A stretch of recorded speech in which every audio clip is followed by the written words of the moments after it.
창조절 첫째 주일이고 앞으로 석 달 동안 대림절이 오기 전까지 창조절의 주제를 가지고서 함께 생각해 보겠는데요. 곰곰이 생각을 해보았습니다. 창조절에 우리가 묵상해야 될 신앙의 주제가 무엇일까? 우선 창조에 대한 기독교의 이해에서 잘못 알려진 불행한 모습을 언급하면서 타산지석의 반문교사로 삼을 필요가 있을 것 같습니다. 한국 교회에는 창조과학이라고 불리는 이론이 있습니다. 그것은 하나님의 창조를 과학으로 입증해야 한다는 불안감에 시달리는 신앙에서 비롯된 것입니다. 실상은 과학과의 대화에서 실패한 보수 신앙이 자신의 교리를 입증하기 위해서 사이비 과학을 활용하는 것입니다. 하나님의 창조를 과학과의 대화를 통해서 설명하는 것이 불필요하지는 않겠지만 그것이 성서의 본래 의도는 아니라고 해야 할 것입니다. 저는 오늘 첫째 주일 창조절에 우리가 생각해 봐야 할 주제를 세 가지로 정해봤습니다. 첫 번째는 세상을 창조하는 것이 과연 무엇인가 하는 것입니다. 둘째는 하나님의 창조를 말하는 종교는 어떠해야 하는가 하는 것이고, 셋째는 창조절의 영성을 어떻게 갖출 것이냐 하는 주제입니다. 먼저 세상을 창조하는 것이 무엇인가 하는 것에 대해서 생각해 보겠습니다. 묻겠습니다. 세상을 창조하는 게 무엇입니까?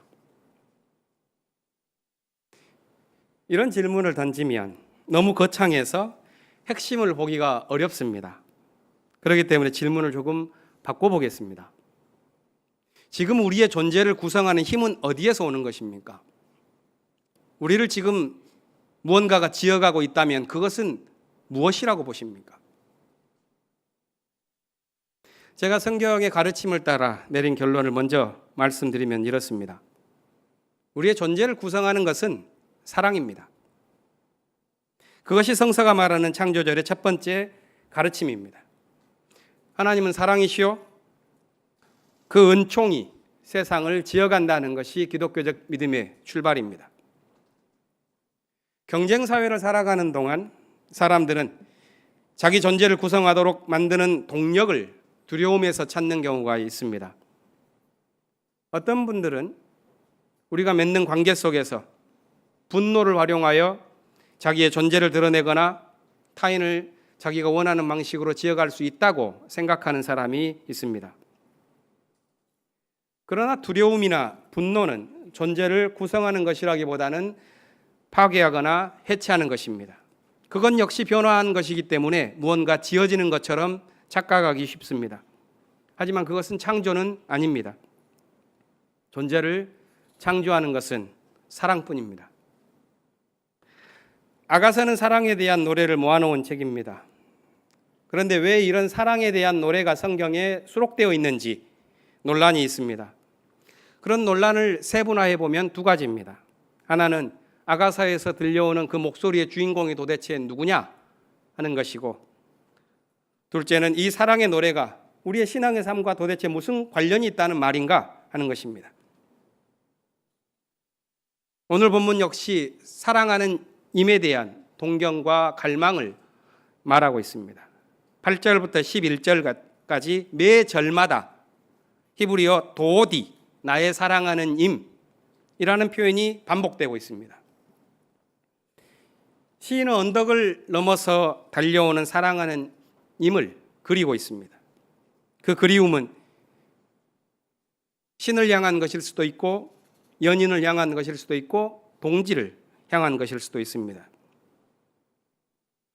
우리 또한 살아가면서 설렘을 안고 살아가죠. 그리움에 사무치기도 합니다. 뭔가 설레인다는 것, 그리움을 느낀다는 것은 현재의 상태를 넘어서고자 하는 어떤 동경을 의미합니다.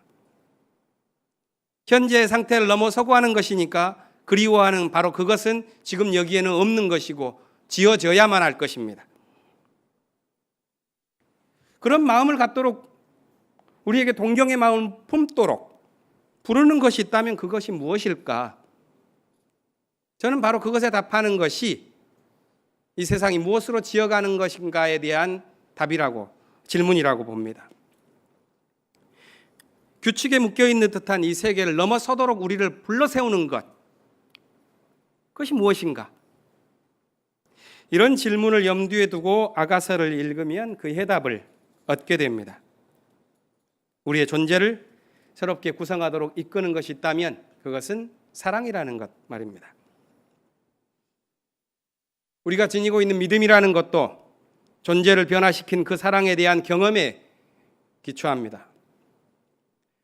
세계교회협의회 제14총회의 주제를 우리 교회의 표어로 삼고 강단 앞에 해놨죠. 생명의 하나님, 우리를 정의와 평화로 이끄소서. 7년 전에 브라질에서 9차 총회가 있었습니다. 그 주제는 하나님, 당신의 은총 안에서 이 세계를 변화시켜 주십시오 하는 것이었습니다. 하나님의 은총과 사랑이 이 세계를 변화시킨다고 하는 근본적인 믿음이 거기에 담겨 있습니다. 하나님의 은총이 세계를 변화시킨다는 것, 그것이 기독교 세계관의 근원입니다. 우리 믿음의 핵심입니다. 그렇기 때문에 두려워하지 마십시오. 보통 진보적인 신앙을 가진 사람일수록 주변 머리가 없습니다. 그래서 신앙적인 질문을 받을 때 당황하죠. 당신 기독교인입니까? 당신은 도대체 뭘 믿습니까? 이런 질문을 받으면 허걱 당황하시죠. 이런 질문에 대해서 아마 진지하게 생각하시는 향림교회의 교우들은 아마 보수적인 신앙생활을 하는 분들과는 다른 답변을 할 것이라고 생각합니다. 여의도를 오가는 많은 종교인들은 삼박자로 구원을 얻는 삶을 자기의 믿음이라고 말할 것이고, 천호동을 오가는 장로교인들은 교회가 세습을 하든 말든 축복만 받으면 된다고 생각할지 모르겠습니다. 그러나 우리는 그렇게 생각하지 않습니다. 우리의 믿음을 요약하면 하나님의 사랑이 이 세계를 변혁한다는 것입니다. 그것이 바로 성서적인 세계관이요, 창조절에 분명히 해야 할 우리의 믿음의 좌표라고 할 것입니다. 아가서는 바로 그 사랑을 이야기하고, 오늘 본문 10절부터 13절은 우리를 사랑의 세계, 은총의 세계로 초대합니다. 나의 사랑 일어나오, 나의 그대 어서 나오. 겨울은 지나고 비도 그치고 비구름도 거쳤소. 무화과 나무에는 무화과가 열려 있고 포도나무에는 활짝 핀 꽃이 향기를 내뿜고 있어. 일어나 나오, 사랑하는 님이여. 은총의 세계로 초대하는 이 세계에 대한 절대적인 긍정, 그것이 여기에 담겨 있습니다. 사랑하는 임을 향한 마음이 야고보서 본문에 이어집니다. 야고보 역시 편지의 수신자들을 가리켜서 사랑하는 형제자매 여러분, 이렇게 번역되어 부르고 있는데, 이 용어는 아가서에서 나오는 나의 사랑과 같은 의미를 가진 헬라어입니다. 여기서의 사랑은 자기 시대를 살아가는 동료를 지칭하고 있습니다.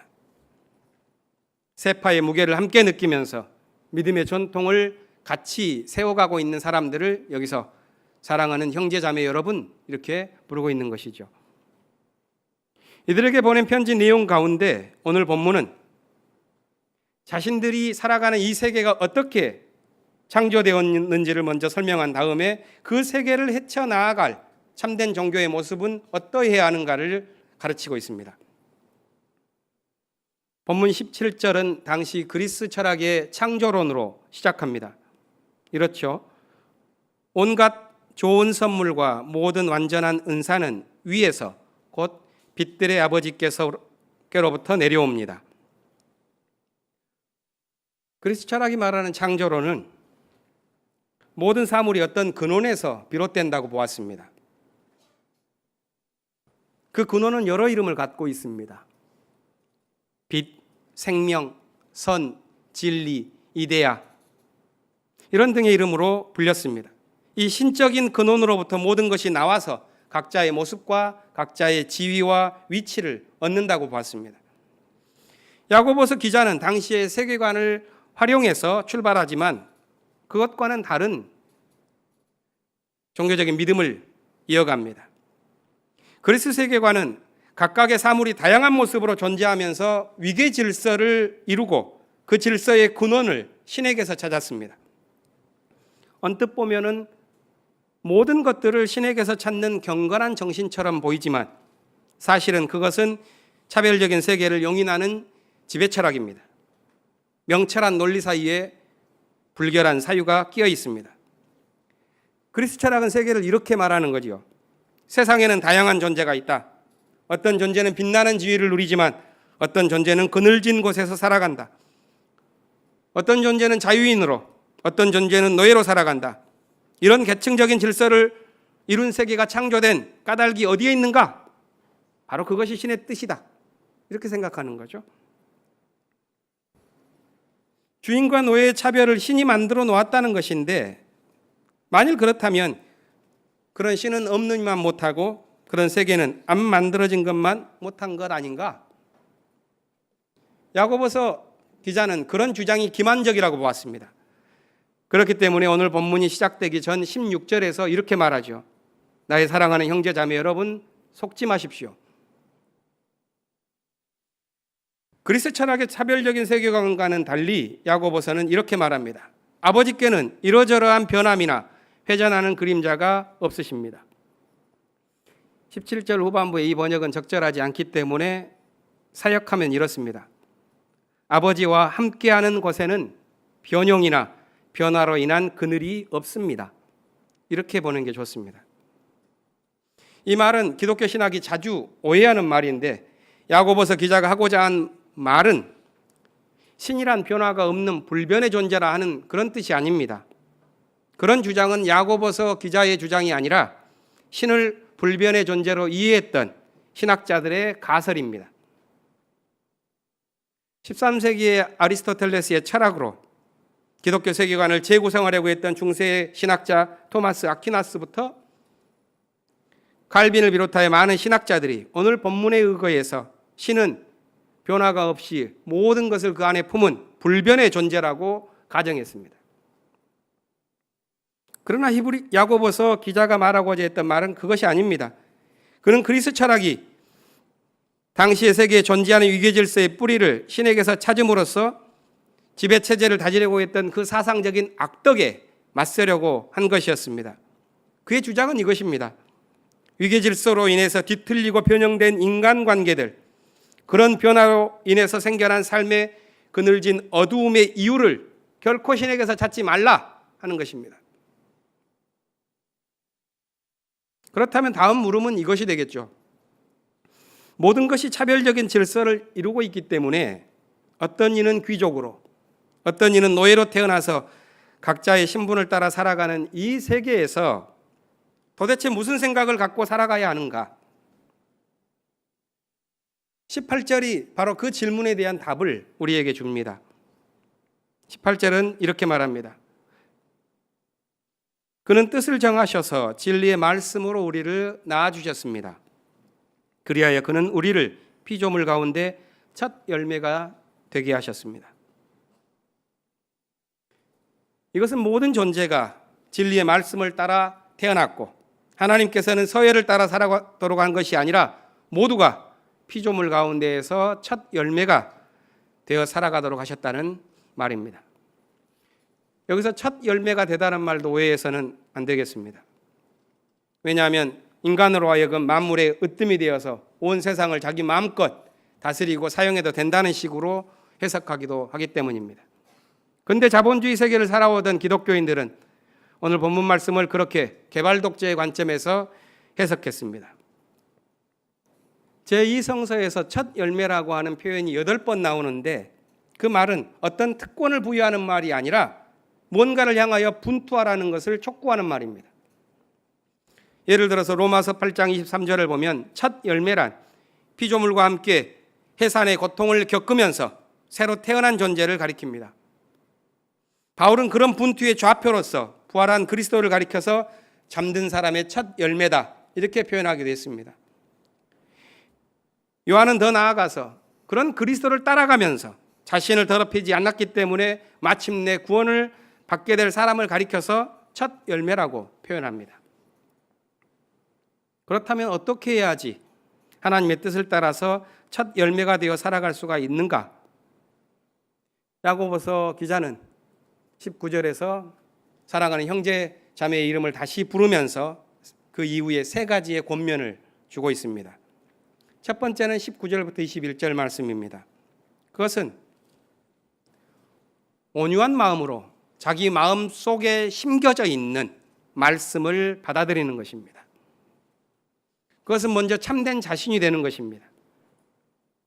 더러움과 악을 따르면서 자신을 잃어버리지 않고 자기 존재 자체가 설득력을 가진 진실한 사람이 되어서 하나님의 의를 이루어가는 길을 새롭게 하는 것, 바로 그것이 첫 열매가 되는 비결로 보았습니다.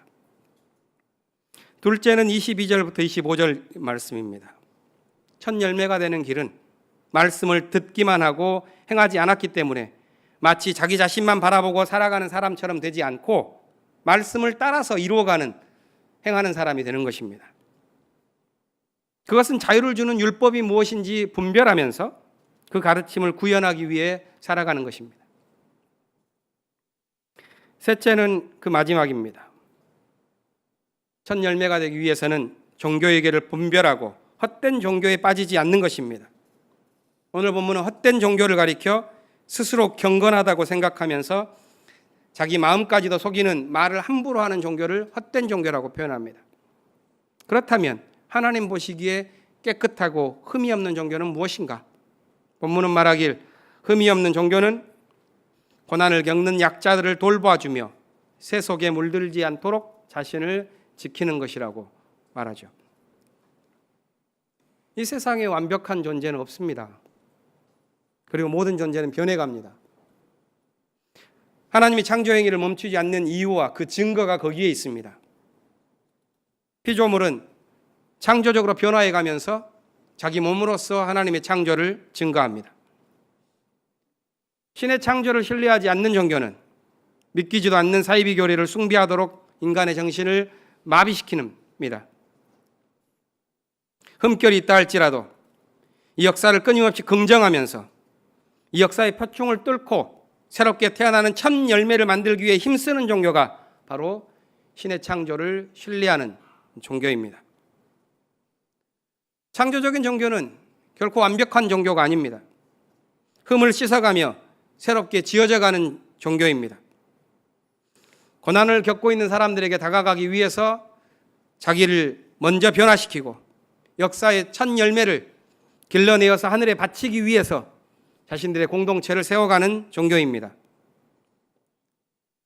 사실 인류의 역사는 이런 첫 열매를 태동시키기 위해서 지금도 몸부림치고 그런 첫 열매가 탄생함으로써 역사의 고난은 비로소 의미를 얻게 되는 것입니다. 그런 의미에서 성서의 가르침은 모든 존재가 단지 영원으로 되돌아갈 뿐이라고 주장하는 환원주의적인 철학이나 우리가 사는 이 세계를 천국과는 대합실 정도로 폄하하는 관념신학과는 다릅니다. 야고보서는 역사의 열매로 맺혀서 연글고 익어가는 존재, 이 첫 열매를 그리워하고 긍정하면서 하나님의 창조는 바로 그 열매를 맺는 것에 뜻을 두고 있다고 우리에게 전해주고 있습니다. 마가복음 본문은 무엇이 진실한 경건이며 참된 종교인지를 다시 한번 묻습니다. 예수님과 바리새인의 논쟁으로 비화된 이 사건의 발단은 제자들이 손을 씻지 않고 음식을 먹는 일에서 비롯되었습니다. 유대인들은 위생에 관한 여러 사항들을 종교적인 규례로 만들어서 오랫동안 지켜왔기 때문에 바리새인과 율법학자들이 예수님께 이렇게 물었죠. 왜 당신의 제자들은 장로들이 전하여 준 전통을 따르지 않고 부정한 손으로 음식을 먹습니까? 예수님은 이 질문 자체를 못마땅하게 여겼습니다. 이 질문은 무엇이 진정으로 더러운지를 분별하지 못한 어두운 마음에서 비롯된 것이었기 때문입니다. 위생에 필요한 규칙과 진리를 소화할 율법을 분간하지 못할 정도의 그 어두운 분별심을 갖고서 경건을 논하는 그들의 모습이 예수님의 눈에는 위선적으로 보였던 것입니다. 그래서 예수님은 그들을 비판하죠. 당신들은 하나님의 계명을 버리고 사람의 전통을 따르고 있지 않습니까? 이어지는 본문의 내용은 무엇이 사람을 더럽히는가 하는 것에 관한 예수님의 가르침입니다. 바리새인들과는 달리 예수님께서는 이렇게 생각했습니다. 사람이라는 존재는 밖에서 안으로 들어가는 것에 의해서 결코 더러워질 만한 그런 호락호락한 존재가 아니다. 예수님의 이 말씀은 위생이나 율법에 관한 것이라기보다는 인간이라는 존재에 관한 직관적인 파악에 가깝습니다. 다시 말해서 하나님의 뜻을 안고 세상의 첫 열매가 되기 위해 살아가는 인간이라는 존재는 규칙이나 율법에 의해서 그 존재의 의미가 규정당할 만큼 작지 않다는 것입니다. 인간에 대한 예수님의 관심은 첫 열매가 되는 것입니다. 다시 말해서 자기 자신과 이 세계 속에서 새롭게 열매를 맺어내는 삶에 있습니다. 그래서 사람이 더러워지는 것은 밖에서 안으로 들어가는 것이 아니라 안에서 밖으로 나오는 것에서 찾았던 것입니다. 본문 21절, 22절은 인간을 더럽히는 목록을 우리에게 전해줍니다. 그것은 단지 회피해야 할 12가지의 조항을 의미한다고 보진 않습니다. 관심을 가져야 할 지점은 이 조항들의 공통점입니다. 그걸 살펴보면 그 목록이 음행이든 도둑질이든 살인이든 간음이든 이것은 혼자서 벌이는 일이 아닙니다. 사회적 관계가 전제되어진 악행들입니다. 만일 우리가 사람을 더럽히거나 사람을 살리는 것에 관한 종교적인 감각을 가리켜서 영성이다 이렇게 부른다면 진정한 영성이라는 것은 혼자만을 들여다보는 거룩에서 찾아질 수 있는 것이 아니라 관계 속에서 이루어지는 무엇이라고 해야 할 것입니다. 그리고 이 세계가 하나님의 창조 활동이 펼쳐지는 곳이라면 영성은 그 세계 안에 살아가는 삶의 방식과 결코 무관할 수가 없는 것입니다. 그런 점에서 한 세대 전쯤 한국 교회를 달궜던 신학 논쟁이 참 유치했다는 것을 되돌아보게 됩니다. 그 논쟁의 주제는 기독교의 믿음이 개인 구원이냐 사회 구원이냐 하는 것이었습니다. 아직까지도 그 질문에 답을 못한 사람들, 어리석은 신앙인들도 있습니다. 이 논쟁은 마치 둘 중에 하나를 선택하는 문제처럼 보이지만 실제 쟁점은 그 두 가지를 별개로 볼 건지 아니면 서로 연결된 것으로 봐야 하는 것인지에 관한 것입니다. 보수적인 교회는 그 둘을 별개의 것으로 봤습니다. 그래서 교회는 사회 구원을 추구하는 것이 아니라 개인의 영혼 구원을 위한 것이라고 생각했습니다. 반대로 진보적인 교회는 그 두 가지가 서로 깊이 연결되어 있기 때문에 개인의 믿음의 진실은 사회 구원을 향한 활동으로 이어져야만 한다는 믿음으로 나타났습니다. 오늘 본문에 비춰본다면 분명히 보수적인 교회의 주장은 예수님의 말씀에 가깝기보다는 바리새인의 주장에 가깝다고 할 것입니다. 시간이 많이 흘러서 그런 구분이 이제는 좀 무색하지요. 언젠가부터 경건에 실패한 보수적인 교회 지도자들이 이 사회를 구원한다 하면서 수구 정치 세력들의 대변자와 같은 모습을 연출하고 있습니다. 그럼에도 불구하고 여전히 한국의 대부분의 교회는 예수의 정신을 따라서 사회적 책임을 감당하는 일을 터부시합니다. 그것이 사람들이 교회에 깊은 실망을 느끼게 되는 이유라고 저는 봅니다. 특히 세월호 참사 이후에 교회가 보여주었던 무관심과 무지, 그것은 교회가 갖고 있는 종교 영성의 의미와 가치를 묻게 만들었습니다. 개인적인 영성에 치우친 기독교를 보면서 따라서 그것을 치유하기 위해서 신학자들은 우리가 사회적 영성에 더 관심을 가져야 한다, 이런 주장을 합니다. 교회가 사회적 책임을 갖자는 그런 취지의 제안은 옳다고 봅니다. 하지만 저는 그것보다 더 한 발 나아가는 것이 좋다고 봅니다. 기독교인으로서 사회적인 영성을 갖추는 것도 필요하지만 창조절의 지혜를 얻기 위해서는 우리는 교회의 영성을 넘어서 사회 자체가 길러내고 있는 이 사회의 영성을 기르는 것 또한 필요합니다.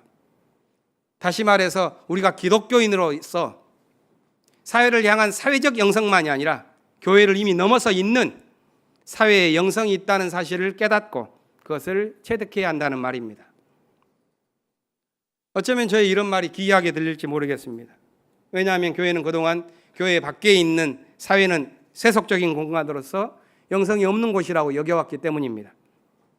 저는 그런 생각이 우물 안의 개구리와 같은 생각일 뿐만이 아니라 기독교의 깊이 깊은 종교 영성에서 이탈한 것이라고 여깁니다. 이 세계가 창조주 하나님께서 일하시는 공간이라면 거기에 하나님의 흔적과 그것을 담은 영성이 깃들지 않을 수가 없다 하는 것이 우리의 믿음입니다. 그런 의미에서 사회의 영성에 대한 추구는 오래된 기독교 전통이라고 할 수가 있습니다. 그것은 하나님의 활동이 교회 안에 갇히지 않는다는 하나님의 선교신학이라는 세계 교회를 지난 2세대 동안 지탱해왔던 그 신학보다도 훨씬 더 오래된 것입니다. 온 우주 만물이 하나님의 은총을 머금은 성례전이라는 믿음 위에서 생겨난 것이 바로 그런 영성입니다. 창조절의 신앙은 바로 그만큼 높아져야 하는 것이요, 창공만큼 푸르고 광활해야지 될 것이라고 믿습니다. 우리는 그 첫 번째 출발의 자리를 야고보서에서 시작했습니다. 다시 한번 읽겠습니다. 하나님 아버지께서는 보시기에 깨끗하고 흠이 없는 경건은 고난을 겪고 있는 고아들과 과부들을 돌보아주며 자기를 지켜서 세속에 물들지 않게 하는 것입니다.